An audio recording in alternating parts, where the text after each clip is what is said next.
I'm hoping that the tech gods are going to be kind to me today and that my sound is going to work.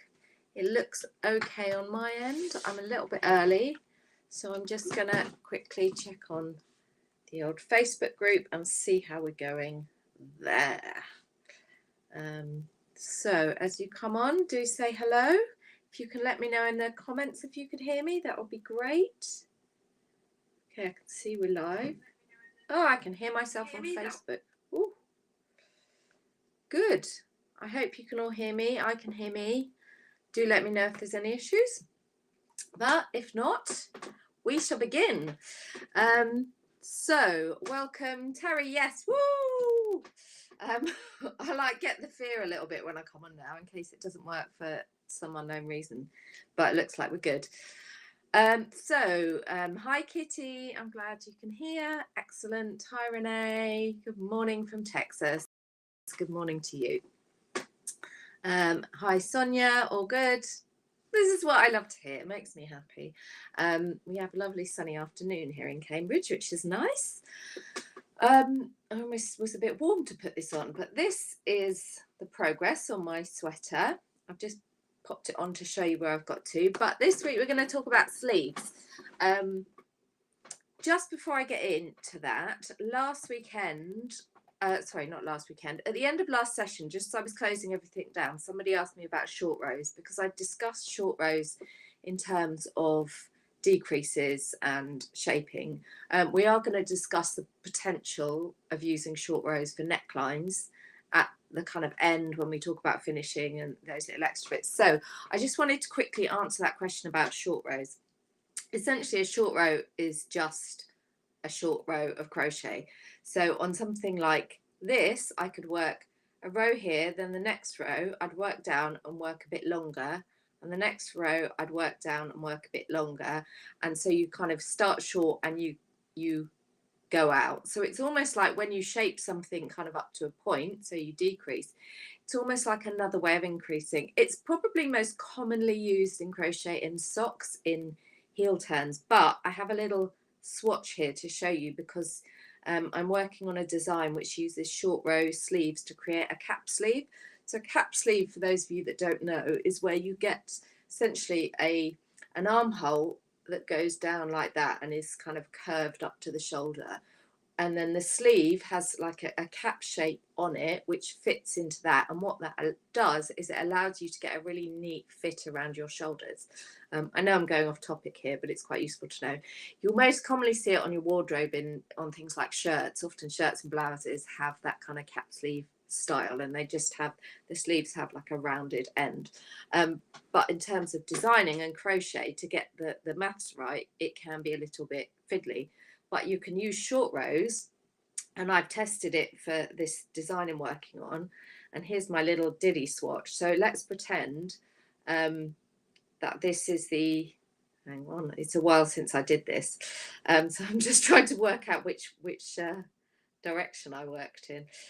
Okay, so let's pretend that's where I finished. Essentially, this outer bit, it's quite hard to see because it's a dark yarn. This outer bit is it's backwards, the armhole, basically. What I'm looking for is this. So this is the armhole that will go underneath the arm. Obviously, this is a teeny shape and it would be shaped from the body. But what you do, and what I've done here, I've started, I don't know if you can see, it's a bit too dark for you to see, but I've started here with a very short row, and then each row I've increased, and the result of that is this kind of curved shape here. So you can see you get that curve, and then that essentially becomes the top of the sleeve cap. So it just means your kind of shoulder is covered. It's a very bad job of explaining, but I just wanted to kind of give a brief overview. Really what you take away from this is you can see it has like this 3D shaping, and that is what short rows are really good for, like adding shape and sort of sculpting. So if you're using it a decrease for this, what that would do, if you maybe did a short row that started this direction and then worked a couple of longer rows and then went back, it's going to like pull that up. So something under the bust, that could work quite well for that kind of adjustment if you wanted to do it. I've never tried it with a bust adjustment, but it's something that you could possibly explore. So I just wanted to get to that before I started talking about sleeves. Any questions about that or anything, drop them in the comments. And also let me know how you're progressing. I've not done, so this is my sweater. I've not done much more because I decided after last week I'm going to frog this back and pop some decreases. I actually held off from doing it for 2 reasons. One, as I said in my email, it's been a crazy week because I launched my collection today, which is all very exciting. So I've been quite behind with doing my actual crocheting bits. So I'm going to pull this bit of the body back and just stick a few decreases. But I actually also wanted to wait until I'd started the sleeves with this. So I just did this sleeve with like a half ball of yarn that I had left just to kind of get it started. Because sometimes when you add the sleeves, it can change the shaping a little bit or change the way, you know, it moves. So, you know, you can see when I lift it up on that side, that kind of comes right away. Obviously, I've not got much weight here because I haven't worked the body. But like when you add the sleeve, it moves slightly different. So it's quite a nice way to do it. The other interesting thing about this sleeve, so I'm working on a size small. My biceps are a little bit bigger probably than a standardized size small, so I'm probably closer to a medium or even large in there. I'm not sure I understand. Every time Siri like has to chip in, doesn't he? So I've actually got kind of bigger biceps proportionally, you know, compared to my shoulders. So I'm probably like a medium to large with the sleeves. So this is, I've put some decreases in, but that's kind of, you know, I wouldn't want that any tighter really. And obviously I know this stretches with blocking, but I'll get to the sleeve sizing, but I just wanted to lay that little seed there for now. Yeah, so essentially I wanted to add a bit of sleeve before I made adjustments to the body, just so I can know how the whole top bit sits. And a tip that I heard is if you're working these top down, sometimes it's quite good to sort of stop the body here. So when you're working your sleeves and turning and turning and turning, you've got less fabric, and then you can work the body at the end, which is usually the quite easy bit. So what I want to do a quick demo of today is this is my cardigan. So this was the one that last week I did the yoke split on during the live, and I've worked a bit more. So I essentially finished off that ball that I was working with onto the body. This is the yarn that's all frogged, so it's quite kind of curly and a bit stiff at the moment, but with a blocking that will sort out. So I have just started a sleeve on this side. Literally I've done 2 rounds, you can see there, and that's it. But what I want to show you today is how I start the sleeves off, because that's the bit that can be quite obvious if you don't get it right, you know, on the finished thing. So a couple of tips to share with you. So this is my unworked thing, armhole, and you can see these are my running stitch markers. So that one comes at the end, and that's the stitch we've already worked into this stitch on the body section when we started that. So I know when I start my sleeves, I'm not going to work into that. So that's, you can sort of see just there. So what I'm going to do, I'm going to join my yarn on the middle of the underarm chain. This has 7 chains. You remember last week I showed you about working in under the 2 loops of the chains. So you can see I've got the little humps there, which is the other side of the chain. So that's where I'm going to work into. I've got 7 chains, so I work, you know, I've got an exact central chain with 3 either side. So that's where I'll join my yarn. If you've got an even number of chains, you can join it one side or the other, because you're going to be working decreases down the sleeve. And the way I work the decrease, and it does change slightly, the kind of decrease cadence with the different sizes, yarn weights and so forth. But essentially what I do for the majority of them is I'll start around with a decrease, and then on the next decrease, I'll place the decrease the other side of the underarm seam. So imagine you have kind of an underarm seam that goes down that way. I might do the first decrease on this side, then I might work 2 rounds without any decrease. Well, I might work 3 rounds without any decreases. That's 4 rounds, and then I'll start it again. But I want to make sure that the next decrease is on the opposite side. So I would work the decrease at the end of the round there instead of at the start. That's if you've got an even number of repeats. Say, so for this one, it's 1 decrease row, 2 non-decrease rows. So because that's 3 and you're changing direction each time, I can, you know, if every third row is a decrease row, that's automatically going to switch sides because of the way you turn one way and the other. But it is quite important to make sure your decreases are placed either side of that seam line, because otherwise you're going to get like a twist in it. You know, your decreases are going to go off on a little wander, which is not helpful. Another way to avoid that, if you really struggle, is to put 2 decreases in one row and then work more non-decrease rows in between. Sometimes you can, depends on how, like if you're working with a fine yarn, it's fine to do it that way, because, you know, 2 stitches in the grand scheme of things, not that huge. But if you're working with a chunkier yarn, so this I think starts with 37 stitches, so, you know, 1 stitch, 2 stitches out of 37 is a bit more significant than 2 stitches out of 57, 67, you know, whatever else it might be with a finer yarn. So just bear that in mind, you know. So if I decrease by 2 stitches, you know, that's from 1 stitch, which may be like, you know, maybe even a centimetre, maybe half a centimetre, to 2 centimetres. That's suddenly a bit more of a difference, and you don't want it to be steppy. So that's why I chose with this design to do it 1 decrease at a time, because it just has a nice smooth line. Okay, I'm gonna, so this is some of the frogged yarn, so from the cardigan, and I'm just going to use this little bit because I've still got this ball attached, so I don't want to, I'm going to try not to drop everything on the floor today. We'll see how that goes. So the other thing to know, when you're joining your yarn, I'm just going to tip that down a little bit so you can, it's easier for me to see. When you're joining your yarn, you want to make sure you're working in the opposite direction from the round of your last yoke. And the way, if you've lost your wrong right side markers, the way I determine, and this is actually in my beginner's tips, but it's not even really a beginner's tip, because it's one of those things that until you get it wrong, you don't always think about. But let me just take a little slug of my tea. So you've got the top of your stitches here, like that's quite a standard stitch top.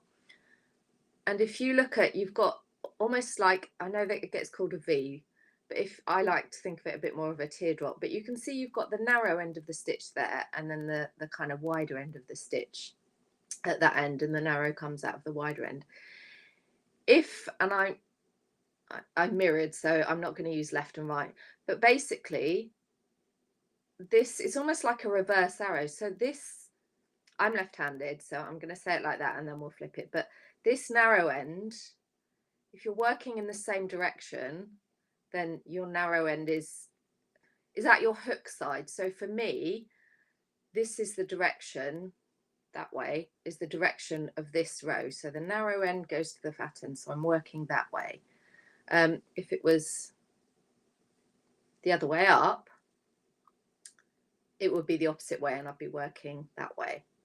So what I want to make sure that when I work this round, I'm working against that. So so my narrow ends are going to be on my left hand, so I'd work in this direction. So when I join my yarn,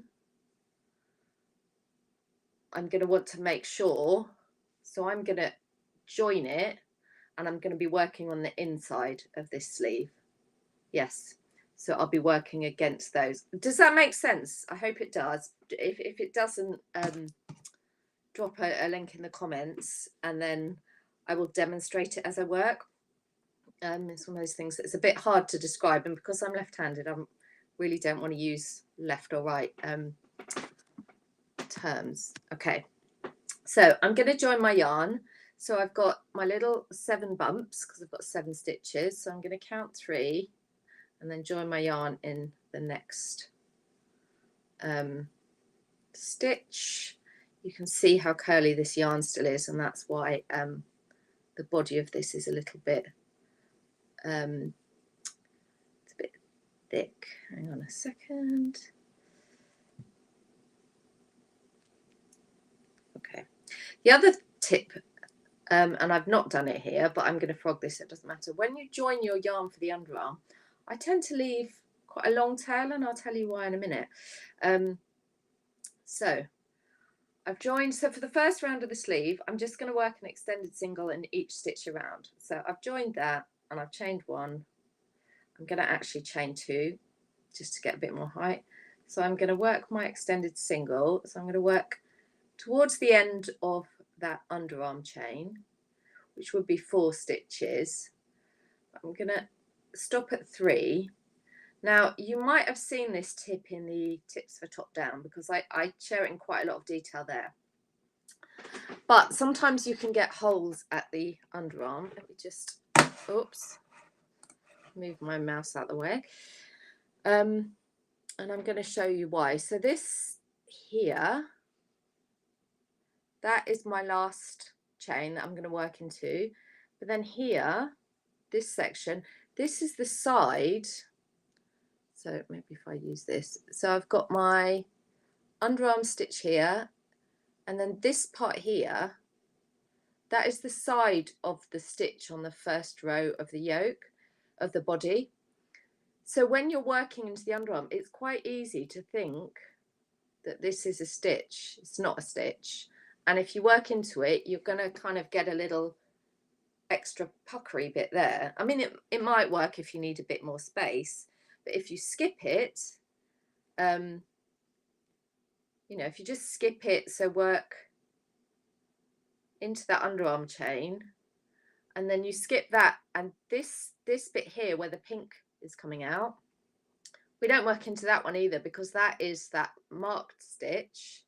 There's my little marker, and that's already been worked into in the body. So you can kind of see underneath the pink, that's where it's been worked into. So we don't want to work into either of those. But if we skip those, we're going to end up with a bit of a gap at the underarm. So what I'm going to do, I'm going to work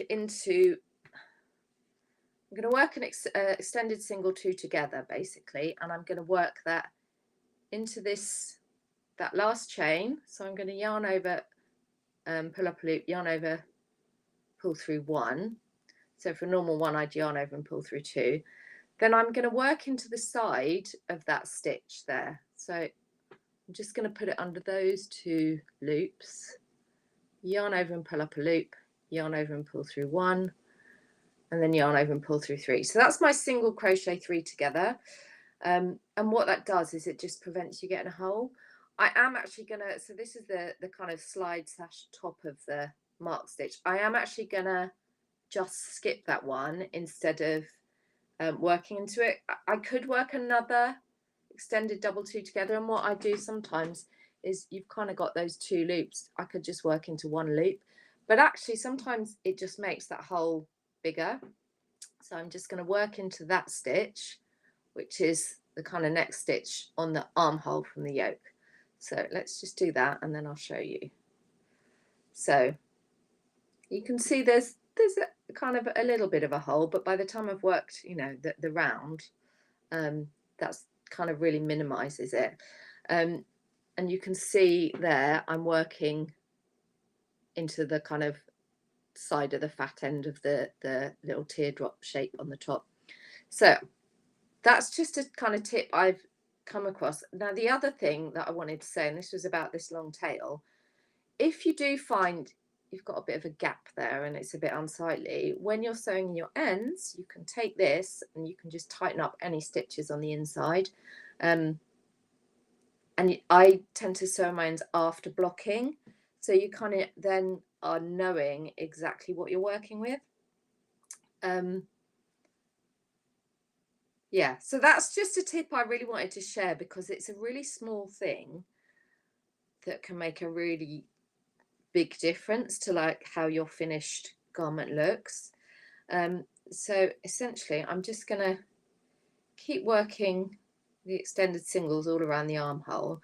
Now, the reason I make such a fuss about working in the opposite direction to the last row, because this is all worked in, well, the yoke is worked in turned rounds and the sleeves are worked in turned rounds.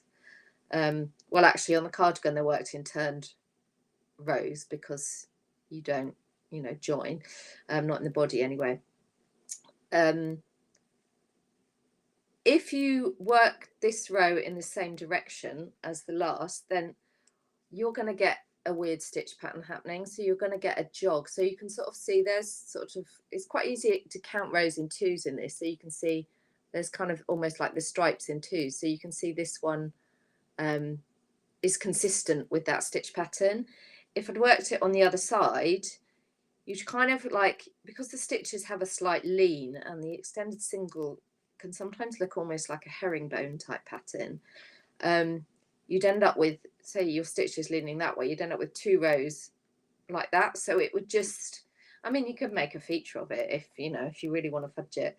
But it's just, again, another little detail that once you put your sweater on and you see it, like for me, that would really wind me up. And I'd probably just have to frog it and do it over again, especially if you do it one way on one side and a different way on the other side. That would be, yeah, a problem. So I'm just going to carry on working around. I think I've got 47 stitches on this armhole. And then I will do the same thing I did with that extended single 2 together in the side of that stitch and the first underarm chain on the other side. I'm nearly there.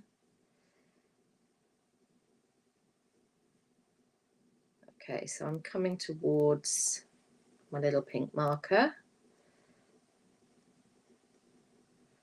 Okay, so I'm going up to the stitch before the marked stitch, and I'm going to skip the marked stitch. This here is, let's get that little tail out of the way.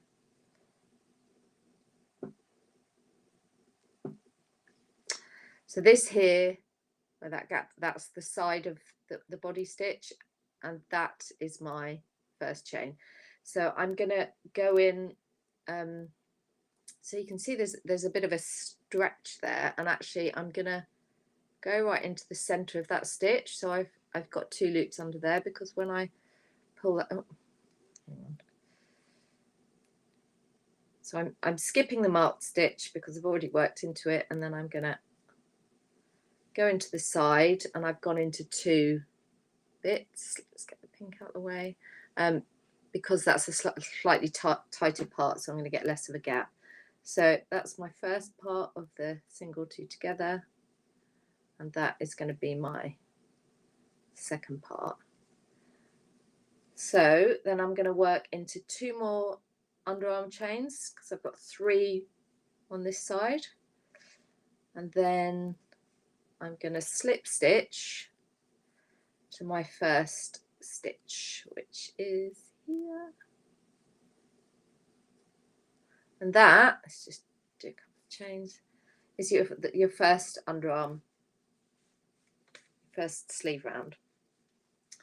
So you can see, hopefully, how that's starting to progress. Now, if you've got quite a big underarm section here, you might think it might get a bit kinked, but actually when it's on your body, like, it kind of evens out. And again, like the body I discussed about this yoke, that kind of slight kink, once you've put a bit of length on your sleeves, it will kind of flatten out. So that's really the main thing I wanted to tell you about in terms of starting the sleeves. So I'm just going to have to move my feet because I can't feel my toes. I have written, because sleeve shaping is something that comes up quite a lot. I just dropped my hook. I told you I was going to drop everything. Yeah, sleeve shaping is something that comes up quite a lot, because a lot of people like different styles of sleeves. You know, some people like them to be really fitted. Some people like a kind of straight sleeve. So I've written a blog which talks a lot about different ways of achieving different sleeve styles. It has a lot of schematics. and it does tend to work flat, but if you can kind of make your brain 3D, you can work out, you know, how to apply the shaping in the same way. If you're struggling with getting the seam to stay straight, or you'll lose it, like you're working into your slip stitch by accident, and you know you're having trouble with your stitch counts, the other tip I have for sleeves, and it's not for everyone, is actually once you get to the end of the round, don't join it, just turn and start working, and then when you've finished, you can just sew the two edges together. That's quite a nice way to do it if you are someone that kind of struggles a bit with stitch count, or with some of the decreases. And I think the double knit is an example. The decrease is over, I think, a 4-row repeat. So I think I do a decrease round with a decrease at the start, then I work 3 non-decrease rounds, then I work a decrease round with a decrease at the end. And it's quite easy to lose track of whether the decrease should be at the end or the beginning. So do use stitch markers if you're losing track on that. So maybe mark each decrease round, and then you can see which side of the seam it falls. So that's another little tip for those. Okay, so I think that's really the main thing I wanted to share about sleeves. I talked about sizing earlier, and often if you're working a garment that has separate, you know, like a traditional panelled garment where you have a front and a back, and then you seam up the sides and make armholes and put the sleeves in, it's quite common and quite easy to actually work a different size sleeve to body, and that's quite a good way of getting around how the fact none of us are really standard sizes. And also, if a pattern has a really wide sleeve and you maybe don't want it as wide, you can adjust that way. And you can sort of do similar things with this. So for example, this started with 36 stitches, I think, and I've worked a couple of decreases. So it's a decrease every 3rd row. So I worked one the 2nd row, and I think I've just done one on that row that I just did before this little ball ended. But I'm kind of, you know, there's a bit of space in there, and this design does have quite fitted sleeves, but I think it goes down to something like 22 or 24 at the wrist. So it's like a slow, gradual, even decrease across the arm, because your arm, you know, it kind of decreases quite nicely to about sort of there. So you could decrease to there and stop. But whatever works for you. I mean, that's essentially the way it's been designed, to be a consistent decrease, so it's quite fitted. But we are all different shapes, and with different sizes, you know, this kind of angle, if you like, changes with different body sizes. So you might, like, I've got quite little wrists, so like I would need more of a kind of steep increase if I wanted to be that fitted. On a different size, there might be less of a decrease. You know, we all have individual bodies, and you know, the way I've graded it does change from size to size to reflect how that angle changes. So if you look at some of the patterns, and the decreases feel overwhelming, because some of them I might start with a decrease every 3 rows and then switch to every 4 rows, because I don't need as common decreases. You know, the kind of forearm, you might not need as many decreases in that area. So you can really get specific about where you focus your decreases. I tend to start the decreases really quite high up the arm, because I found if I sort of work out there and then suddenly start, it looks a bit weird. But that's my preference and experience. So it's definitely something you can really customize and make your own, but make sure you write down what you do, because you won't remember. You think you remember, but write it down somewhere, even a note on your phone or whatever, because when you come to the other side, you want to do the same thing. The other little tip I have for working sleeves, and I think I put that in the post, is like I mentioned earlier about maybe not finishing the body, so you've got less fabric when you're working your sleeves, because these are obviously much smaller bits. You can actually, say I'm working on the rest of the sleeve, I can put the rest of this in like a plastic bag, or like a drawstring. You know, this is my little drawstring bag that I've got my yarn. I can keep that in there and just have the kind of sleeve poking out, and then I turn the whole bag, and that means I'm not tugging and stretching and pulling at the rest of the body. And it's quite, somebody on my Facebook group gave me that tip, and it's like, it's genius. It just kind of helps protect your work so far and stop anything being pulled out of shape. And it's quite easy when you're turning to, like, you know, like turn one way and then turn back the other way the next round. That's quite a good way to stop it from twisting up. It's a bit like when you're working with two different yarn colors, and like when you switch color, you kind of are switching color one way with one and the other way with the other, so they don't end up in a big tangle.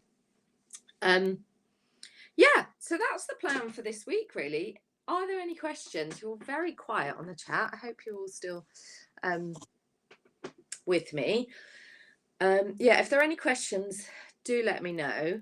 The plan for this coming week is to get the sleeves done. I'm obviously quite behind, as you see. I've just started them on there, but I'm gonna sit and watch a movie tonight and make some sleeves.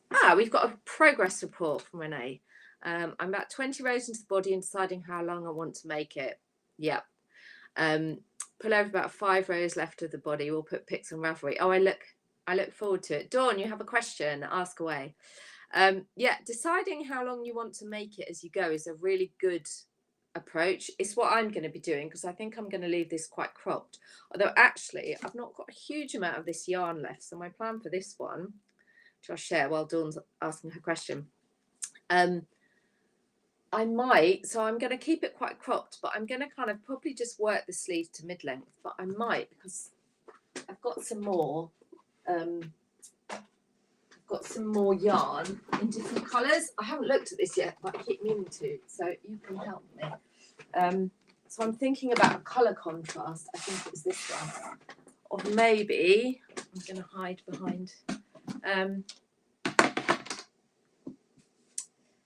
I've got some more of this yarn in these pretty colours, so I'm thinking maybe, yeah, it's got to be the bright pink, hasn't it? I might do like a contrasting cuff.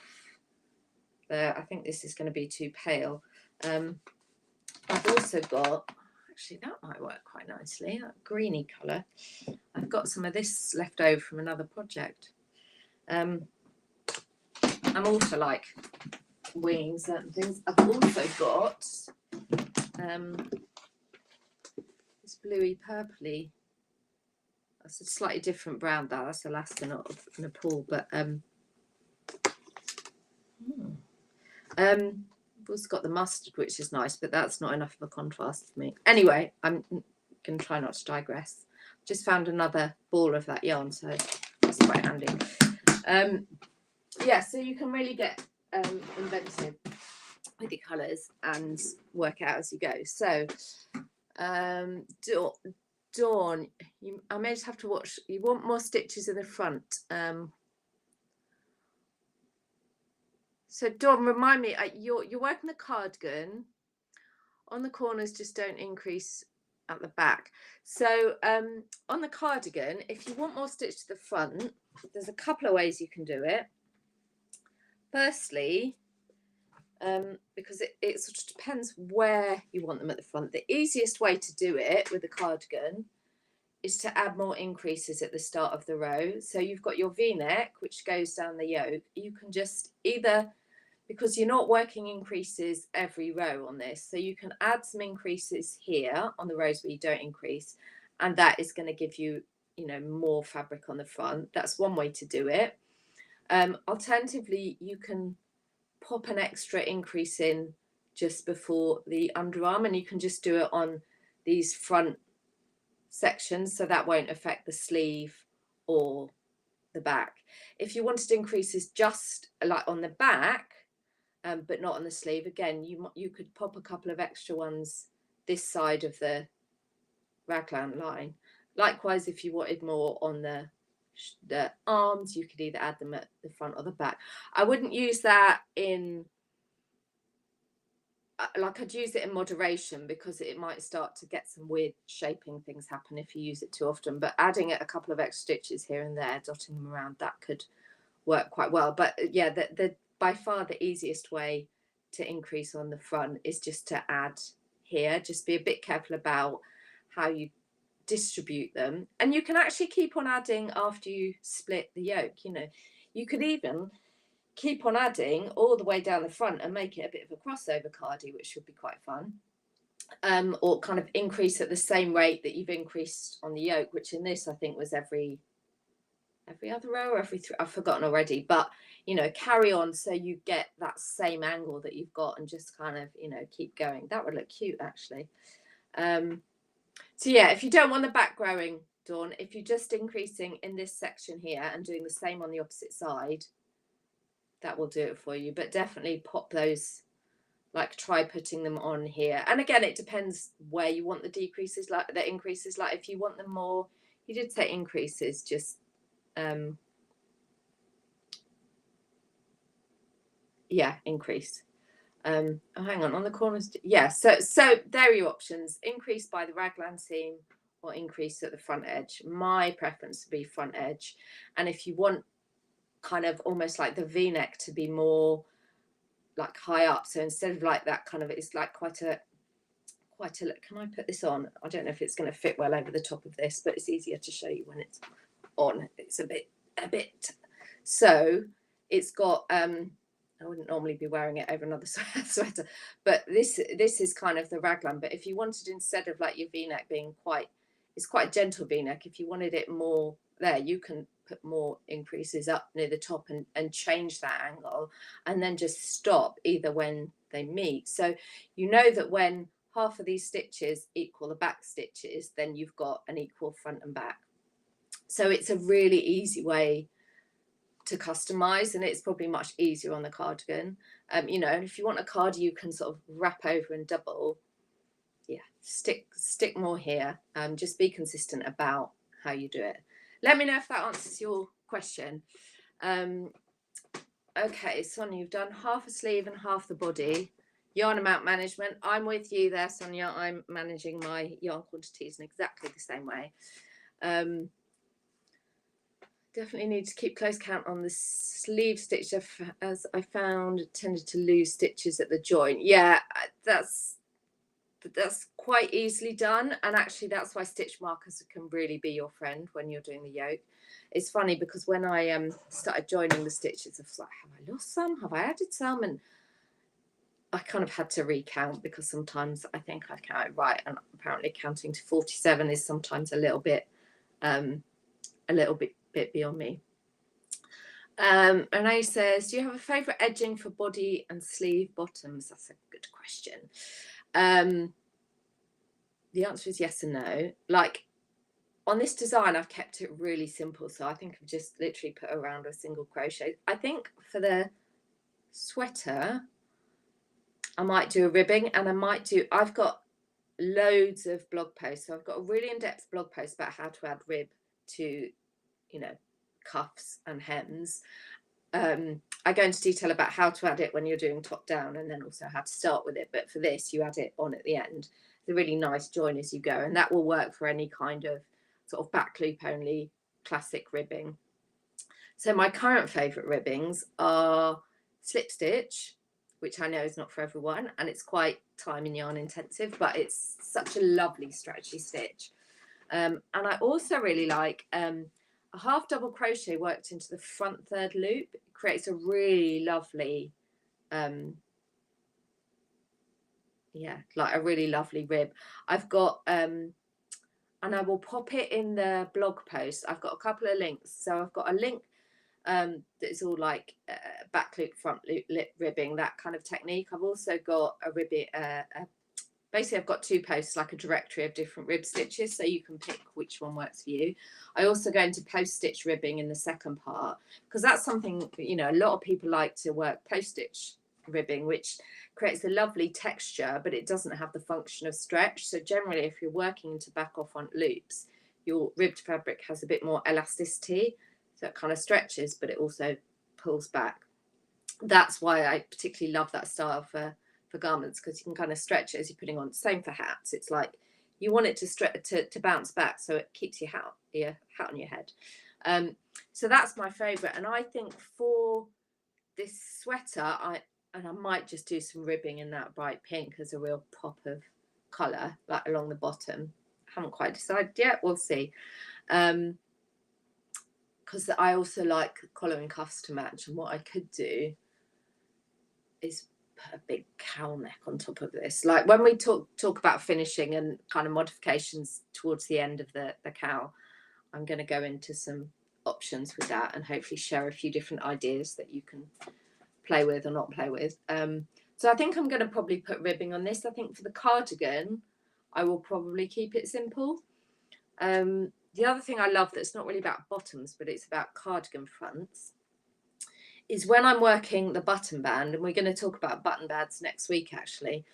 And I will talk about this again. I will work a row of slip stitches into the row ends, and what that does is it helps reduce any like stretch over time. I think, was it last week I talked a lot about stretch, or I get a real bee in my bonnet about stretch because that original green cardigan stretched really badly. So there's a couple of things you can do to avoid stretch, but adding a slip stitches down the row ends is one of my go-to techniques. You have to make sure your slip stitches are the right tension because you don't want puckering, you don't want it to pull it up. But there's various tricks that you can tie with that. So yeah, I don't have a favorite, but I have a favorite in context. So that's my plan at the moment. It may all have changed by next week. So yeah, I think if there are any more questions, speak now or forever hold your peace, or at least hold your peace till next week, or drop me an email. Don't hold your peace at all. So next week, I think we're going to aim for about the same time. It might be a little bit later in the day. But yeah, we're doing really well. And thank you for everybody for continuing to join me. And I'm loving seeing whether it's on Instagram, in the Facebook group. Some of you have emailed me directly. I'm really enjoying seeing all of your pieces work up. So yeah, any more questions about anything else as we come towards the later stages? Definitely, I'm open to any questions about anything because we have lots of people at lots of different phases. So happy to answer anything. So with that, I am going to go and watch a movie and make some sleeves. So have a lovely weekend, all of you. Enjoy. I think most of you are over in the US, so you're just getting started. And I will see you next week. Okay, bye. Oh, I've got to find the end button now.